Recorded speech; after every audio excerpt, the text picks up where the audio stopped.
सबक आमोज़ कहानी एक शहज़ादी। ये कहानी है एक राजा और उसकी रियासत की, जो रियासत फुल बर्फ़ से ढकी हुई थी। वहाँ पे हर वक्त इतनी बर्फ़ गिरती थी कि पूरा महल उस बर्फ़ की लत में आ चुका था। राजा इस बात से बहुत ज़्यादा परेशान था। कुछ दिनों के बाद राजा के घर एक बेटी पैदा हुई। वो बेटी बिल्कुल खूबसूरत और सफ़ेद थी। देखते ही देखते वो बेटी भी उसकी बड़ी हो गई, लेकिन वहाँ से बर्फ़ का हटना नामुमकिन रहा। दिन ब दिन वहाँ पे बर्फ़ बढ़ती जा रही थी। अब शहज़ादी बड़ी हो चुकी थी। वो अक्सर ही अपने महल की खिड़की से बाहर देखा करती और बर्फ़ देख के मायूसी से पीछे हो जाती। उस शहज़ादी के पास एक पालतू ड्रैगन भी था। वो पर्पल कलर का ड्रैगन, जो कि दिखने में बहुत ही खूंखार था।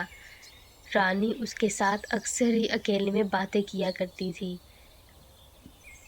रानी बहुत ही ज़्यादा परेशान थी, क्योंकि वो अपने बचपन से ही ये बर्फ़ देख रही थी, जो कि ख़त्म होने का नाम ही नहीं ले रही थी। एक दिन शहज़ादी उस जगह से बाहर निकली और वो एक बर्फ़ की गाड़ में गई। जब वो वहाँ गई तो उसको अपने आस-पास कुछ चमकते हुए सितारे दिखाई दिए। रानी को लगा कि शायद ये उसका वहम है, लेकिन जैसे ही उसने बोलना शुरू किया तो वहाँ पे देखते ही देखते बर्फ़ पिघलना शुरू हो गई, क्योंकि रानी एक जादुई रानी थी और वो ही इस श्राप को ख़त्म कर सकती थी।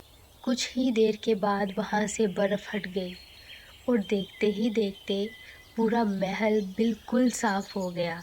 हर जगह से बर्फ़ बिल्कुल हट गई और लोग खुशी खुशी वहाँ पे रहने लगे। तो प्यारे बच्चों, इस कहानी से हमें ये सबक मिलता है कि हमें हर वक्त कोशिश करते रहना चाहिए। अगर आपको हमारी ये वीडियो अच्छी लगी हो तो प्लीज़ हमारे चैनल को लाइक और सब्सक्राइब ज़रूर करें। आप सबका बहुत ज़्यादा शुक्रिया।